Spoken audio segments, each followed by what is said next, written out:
আমরা আজকে চলে আসলাম লক্ষ্মীপুর জেলায় দালাল বাজার অবস্থিত শ্রী শ্রী গোবিন্দ মহাপ্রভু জিউ আগ্রায় একটি ঐতিহ্যবাহী হিন্দু ধর্মীয় প্রতিষ্ঠান, যা ৬ নং দালাল বাজার বাজার ইউনিয়নের পশ্চিম লক্ষ্মীপুরে অবস্থিত।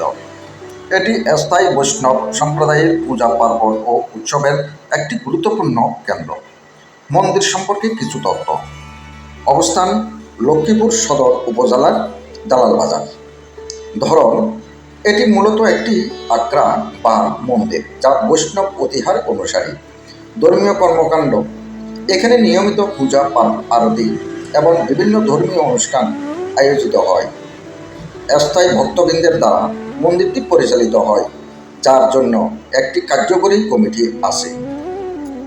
এটি দালাল বাজার জমিদার বাড়ির নিকটবর্তী এলাকায় অবস্থিত। লক্ষ্মীপুর অঞ্চলের হিন্দু ধর্মাবলম্বীদের জন্য এটি একটি প্রাচীন ও জাগ্রত তীর্থস্থান হিসাবে বিবেচিত। আজ আমরা এখানে আমাদের সপরিবার নিয়ে আসলাম দেখার জন্য। দেখে খুবই ভালো লাগলো। এখানের চতুর্দিকের পরিবেশটিও আমার কাছে অত্যন্ত ভালো লেগেছে, তাই ঘুরে ঘুরে আমরা মন্দিরটি দেখলাম এবং সকল দর্শনীয় স্থান দর্শন করলাম। এরপর মূল মন্দিরে প্রবেশ করলাম।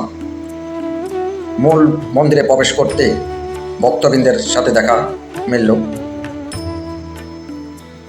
পরিবেশটি আসলো অনেক সুন্দর।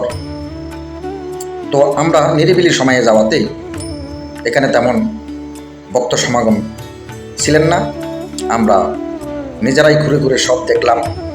দেখে মন্দিরে প্রবেশ করে এখানে ঠাকুরদেরকে দর্শন করলাম, ভক্তি প্রণাম করলাম, যা মনকে প্রশান্তি এবং শান্তি দুটোই দিল। আপনারা যারা এখন অবধি এই মন্দিরটি দর্শন করেননি, তারা অবশ্যই একবার গিয়ে